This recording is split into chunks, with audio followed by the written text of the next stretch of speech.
Hi, we're the Mystery Machine. I'm Yergi. And I'm Drewby. And this week we're covering one of Hawaii's more infamous cold cases, and that's the Lisa Au murder. This one came from Kaylia in Hawaii. She wrote to us via Instagram, so thank you so much for suggesting, Kaylia. Yes, thank you very much. And if you too want to request a case, you can leave a comment here on YouTube or reach out to us on any of our social media platforms.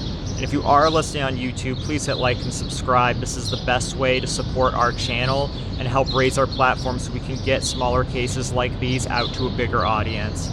But without further ado, the murder of Lisa Au.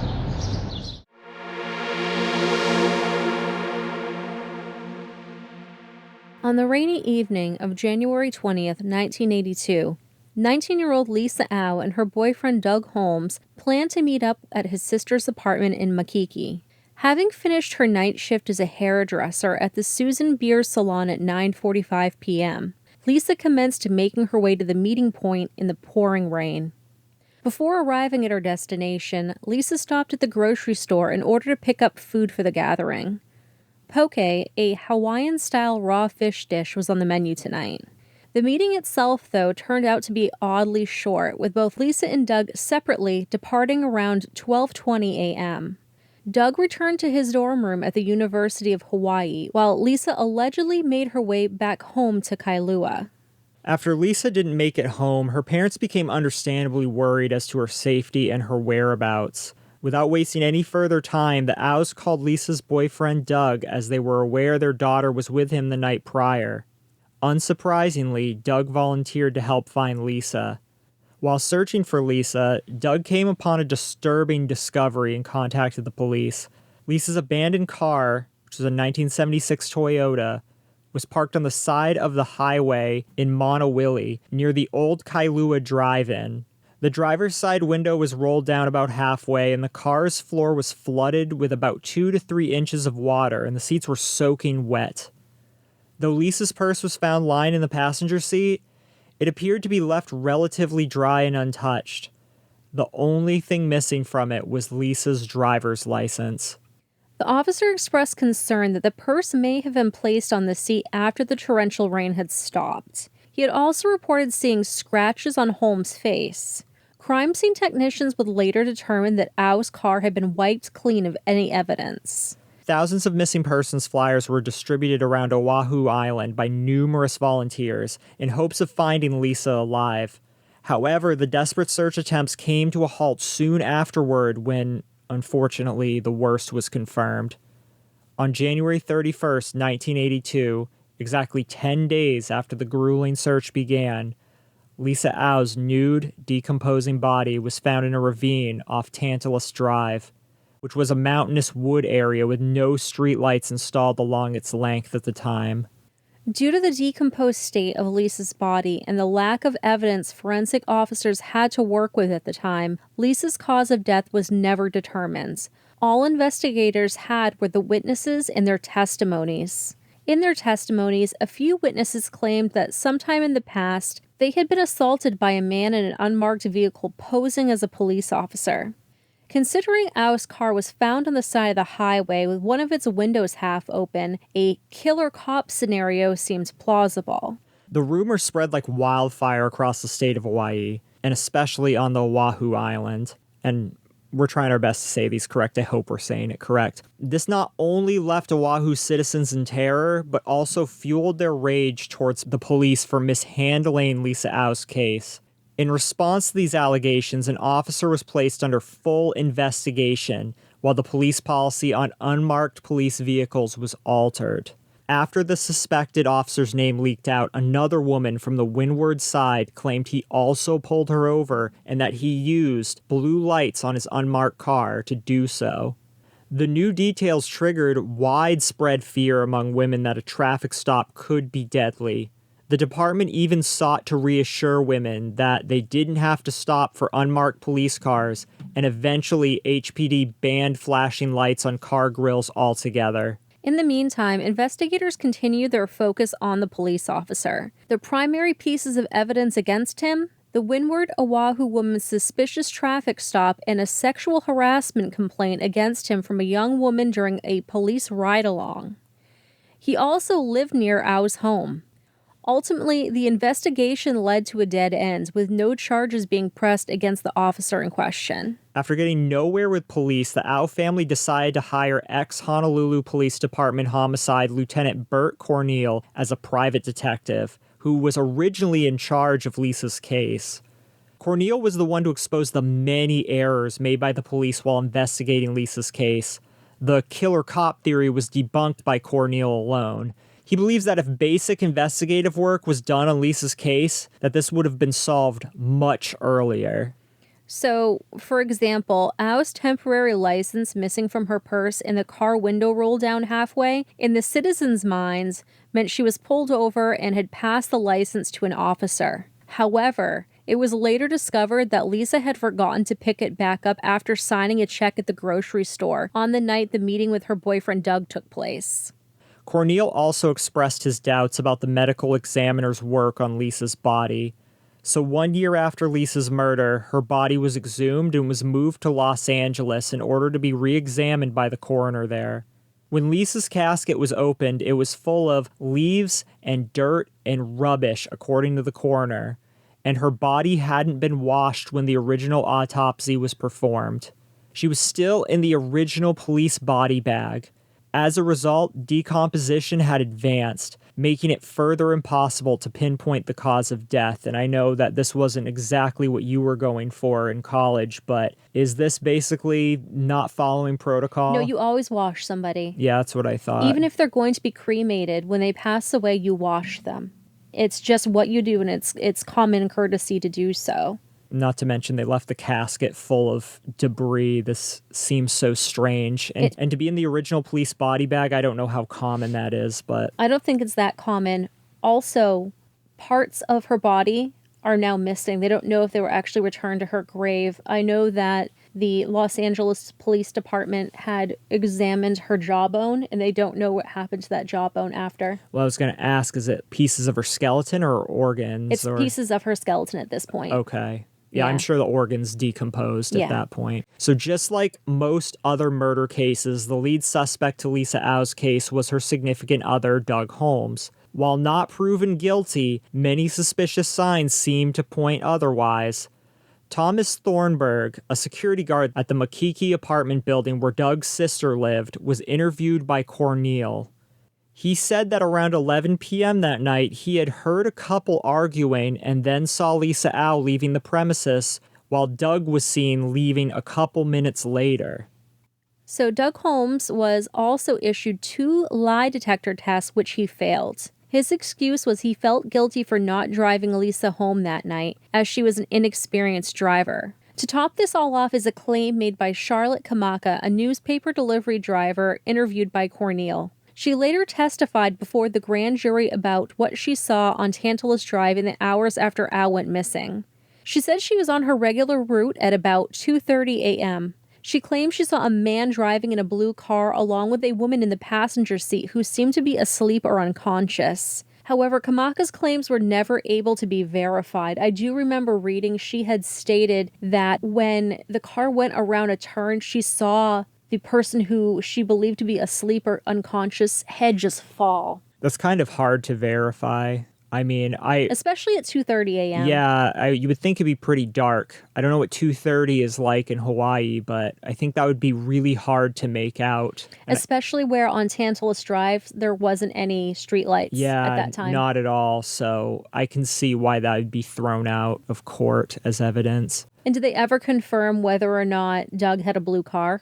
Yeah, I couldn't find anything about that at all. So sadly, almost 40 years have passed since Lisa's murder, yet no progress has been made on her case since then. Whether the case was hampered by internal tensions within the Honolulu department or it simply lacked the proper evidence for it to be solved is up for debate. Unless new evidence and witnesses show up, Au's case will likely remain unsolved forever. And that's sadly the case with a lot of older cold cases. Yeah. I mean, you think about, it was the 80s, but it was the early 80s. A lot of things have changed since then. A person that might know something or been responsible may not even be alive anymore. The longer these go on, it's harder to ensure anything will happen. And with her body so badly decomposed and mishandled, it's hard to guarantee that new DNA evidence would turn up nowadays. And sadly, her parents have already passed. Both of them? Both of them. Oh my God. She has a remaining sister. It's incredibly unfortunate. If you know anything about what happened to Lisa Au, please call the Honolulu Police Department at 808-529-3111, or you can visit honolulupd.org. One other thing that should be mentioned about this case is theories that it's linked to either the person that killed Diane Suzuki or potentially the Honolulu Strangler. Now, if you're not familiar with either of these, we'll start with the Honolulu Strangler. The Honolulu Strangler is Hawaii's first known serial killer. They were responsible for the death of 5 women in Honolulu from 1985 to 1986. 5 confirmed. 5 confirmed. And this person has never been caught. Right. There was another, I want to say 9 women who they thought may have been linked to this, but the only reason they were able to confirm the 5 is because they were all killed and found in the same way. Specifically, a calling card was leaving the hands tied behind their backs, and also the way in which the women were assaulted. This might be a case we cover in the future, so I don't want to go too deeply into it, but some people believe, whereas Lisa Au was murdered in 1982, that this could have been an early kill by the Honolulu Strangler. However, the Honolulu Strangler was not found to have been operating until 3 years later. Same thing with Diane Suzuki. Her body was never found, but she disappeared on July 6, 1985, which was right when the Honolulu Strangler was at large. Now, ultimately, with Diane Suzuki, they did not find a link, though some people theorize that if they found her body, maybe it would have been linked to the Honolulu Strangler. So it is worth mentioning, even though I don't think that Lisa Au's case is related to both of these, but these are things that people talk about. And it is interesting to mention that we have one unsolved case in Lisa Au, and then Diane Suzuki and the Honolulu Strangler, all within a few years of each other. All really in the same area. It's also important to note that Lisa Au and Diane Suzuki, oftentimes their pictures get misattributed to each other. Yeah, when I was looking up stuff on Lisa Au, you would see Diane Suzuki's picture as placeholders. We don't have a whole lot of experience with Hawaii. If women go missing a lot there more than other parts of the U.S., I mean, granted, it's not the continental U.S., but still, like, do women go missing here more often than other parts of the U.S.? Are there more murders of women here in other parts of the U.S.? These are things I'm curious about. Thank you to Kaylia, I hope I said your name correct, on Instagram, that brought this case to our attention. I don't know a whole lot about Hawaii or Hawaii true crime. I was curious if the problems that plague rural U.S. cold cases applied here, and there was a lot of mishandlings. You could say that the police department were inept, but if you didn't tell me this was in a major part of Hawaii, I would have assumed this was handled by a very small town. And it's sad to see the parallels of a lot of former cases we've covered with this. Yeah, she actually suggested 2 different cases to us. So Lisa Au, which is the one that I chose to do notes for, and also Dana Ireland. So Dana Ireland, I want to go ahead and maybe cover her in the future, but essentially just a quick synopsis. She was hit on her bike and was beaten and assaulted and found in some bushes, and she later died because a lot of different mishandling. It took very, very long time for ambulance services to come get her. And like I said, she passed away. There have been 3 different arrests in her case, but most people consider the case to still be unsolved. So very good cases to bring to our attention. It's as if you knew exactly the types of cases we like to focus on, which are ones that are mishandled, cold cases, small ones that the media didn't cover well. That's kind of where we like to put our efforts. So I really appreciate you getting a vibe for, what we try to cover on here. There's some interesting parallels between the two. I don't want to get too far into it without covering Dana Ireland in full.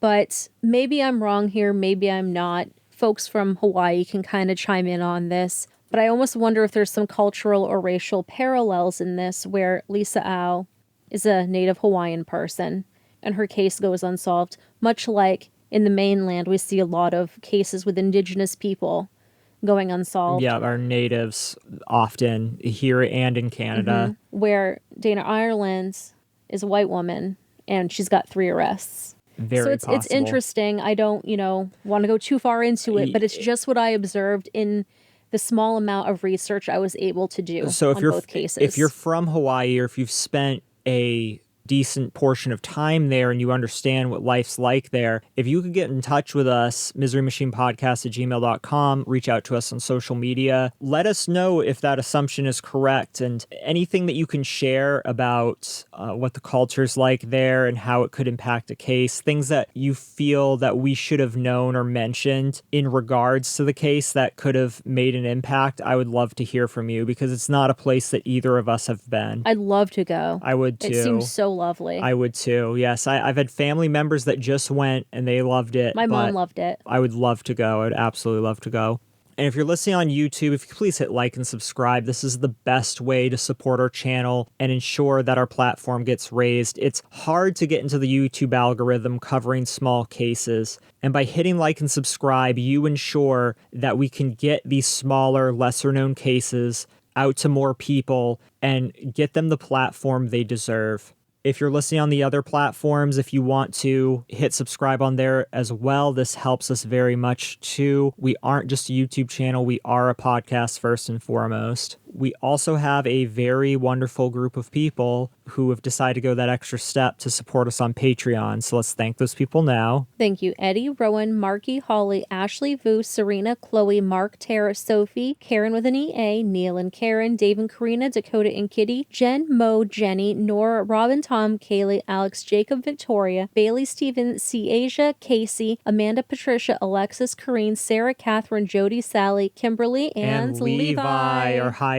tier Patreon supporter. There's his lovely picture right now. He's beautiful. He is beautiful. And if you too want to support us on Patreon, patreon.com/themiserymachine, you get access to all of our secret episodes. You get access to our secret Discord Snapchat groups, and you may even get a postcard. A haunted postcard. Patreon.com/themiserymachine. And I don't know if I mentioned this earlier, but if you want to make episode requests, the best way to do that is leave a YouTube comment or send us an email. I should also note that YouTube has been deleting our reply comments to people and randomly deleting the most sweetest comments people have been leaving us. So if you think we're deleting your comment, there's a very good chance we did not delete your comment. We've never even seen it. Yeah, so please don't take it personally. Sometimes you got to leave it more than once. It seems like on the videos that get a lot of traffic and get a lot of comments, that happens. I'll write these big heartfelt comments back to people and then they just vanish. Yeah, it's so strange. This has been going on for a couple months now, so please just keep that in mind. If you got a response from us in your email